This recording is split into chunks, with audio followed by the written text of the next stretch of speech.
आज मैं जब सदन में आया हूं और इस शोक संदेश श्रद्धांजलि देने के लिए खड़ा हुआ हूं, तो निश्चित रूप से भगवानपुर व ज्वालापुर विधानसभा के 2 बार विधायक रहे और उनके साथ व्यक्तिगत रूप से भी बहुत जुड़ाव मेरा रहा है, क्योंकि लगातार हम लोग सदन में एक साथ 5 सालों तक एक साथ रहे और पार्टी संगठन में भी लंबे समय तक उनका सानिध्य हम सभी को प्राप्त होता रहा, सामाजिक राजनीतिक जीवन में काम करने वालों को। और किसी को भी श्रद्धांजलि देना एक बहुत ही कठिन पल होता है, क्योंकि जब हम किसी को श्रद्धांजलि दे रहे होते हैं तो निश्चित रूप से ये बात हमारे स्मरण में रहती है कि वह व्यक्ति हमको जीवन में अब कभी दोबारा नहीं मिलेगा, कभी हमारी उससे मुलाकात नहीं होगी। और जब हम अपने किसी हरदिल अजीज, मृदभाषी और दूसरे के कष्टों को ही अपना कष्ट समझने वाला, जिसने जीवन पर्यंत समाज को दिया हो, और उसको श्रद्धांजलि देनी पड़े, तो उससे अधिक दुख का विषय कोई दूसरा नहीं हो सकता है। जनपद हरिद्वार के ग्राम बाजूहेड़ी में 1 जनवरी 1942 को स्वर्गीय श्री भिक्कन सिंह जी के घर में जन्मे श्री चंद्रशेखर जी ने साधारण पृष्ठभूमि से निकलकर जीवन में असाधारण उपलब्धियां हासिल की। या मैं ये कहूं कि शून्य से उन्होंने उस पृष्ठभूमि से आकर शिखर तक पहुंचने का काम किया, तो कोई अतिशयोक्ति नहीं होगी। एक कर्मठ जनप्रतिनिधि, एक समर्पित कार्यकर्ता, समाज सेवी, स्वर्गीय श्री चंद्रशेखर जी का संपूर्ण जीवन समाज और राष्ट्र के लिए समर्पित रहा है। उन्होंने एक छोटी ईंट भट्टी से व्यवसाय की शुरुआत की और जीवन में अनेक संघर्षों का, चुनौतियों का सामना करते हुए बाद में श्री राम ईंट उद्योग स्थापित किया।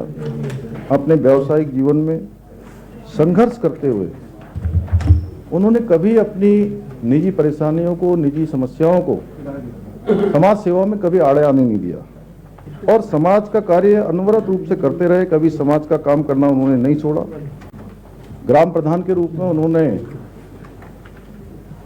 1.5 दशक से भी ज्यादा, यानी कि 17 वर्षों तक लगातार अपनी सेवाएं देने के बाद वर्ष 2002 में भगवानपुर से और 2012 में ज्वालापुर विधानसभा से विधायक निर्वाचित हुए।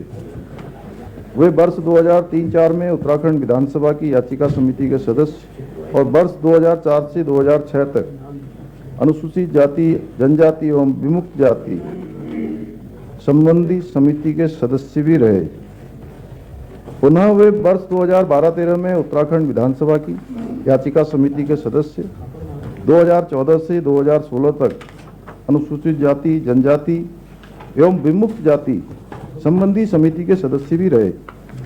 उन्होंने 2 बार उत्तराखंड विधानसभा के सदस्य रहते हुए अपने क्षेत्र में अनेक विकास कार्यों को आगे बढ़ाया, अनेक लोगों की सेवा की, अनेक लोगों की सहायता की।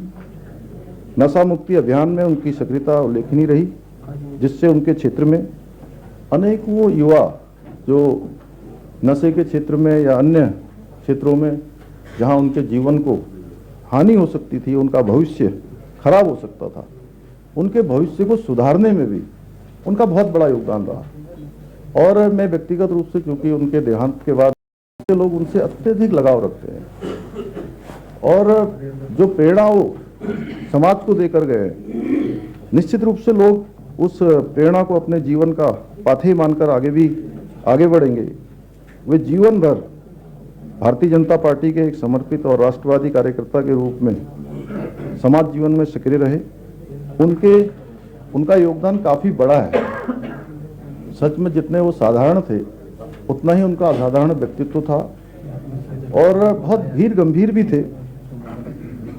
और उनका जो योगदान समाज के लिए रहा है, राजनीतिक क्षेत्र हो, सामाजिक क्षेत्र हो, उसको शब्दों में कह पाना अत्यंत कठिन है। उन्होंने न केवल अपने गांव बल्कि संपूर्ण राज्य और समाज की लड़ाई के लिए हमेशा प्रयास किया। उन्होंने अंतिम समय में भी उनके परिवार के लोगों ने, उनके बेटों ने, बहुओं ने और उनके जो परपोते थे, पोतियां थी, सभी ने मुझे बताया कि जब वो अत्यंत बीमारी की हालत में थे तब भी उन्होंने किसी से मिलना नहीं छोड़ा था। जो भी उनके पास जाता था उनसे मिलते थे और अंत तक उनके दुख सुख में हर प्रकार से वो खड़े रहे। किसी कार्यकर्ता के यहाँ समारोह में जाने की तैयारी करते समय उन्हें अचानक ब्रेन स्ट्रोक आया और 21 नवंबर 2024 को दिल्ली के मैक्स अस्पताल में उन्होंने अंतिम सांस ली। उनका निधन हम सभी के लिए एक अपूरणीय क्षति है। इस सदन की ओर से मैं दिवंगत आत्मा को श्रद्धांजलि अर्पित करने के साथ शोक संतप्त परिवार को अपनी संवेदना व्यक्त करता हूं और भगवान से प्रार्थना करता हूं उनको अपने श्री चरणों में स्थान दे। और उन्होंने जो जीवन में अनेक ऐसे काम किए हैं जो आने वाले समय में हमारी नई पीढ़ी के लिए, हमारे समाज के लिए वो प्रेरणादायी होगी। हम सब उनके जो सपने हैं, संकल्प है उस क्षेत्र के, मिलकर उसको आगे बढ़ाएंगे। और मैं आपसे निवेदन करता हूं कि हमारी शोक संवेदनाएं उनके परिवार तक आप पहुंचा देंगी। उनको एक बार फिर से अपनी संवेदना देते हुए, श्रद्धांजलि देते हुए मैं अपनी बात समाप्त करता हूं। ओम शांति, ओम शांति, ओम शांति। माननीय नेता प्रतिपक्ष जी।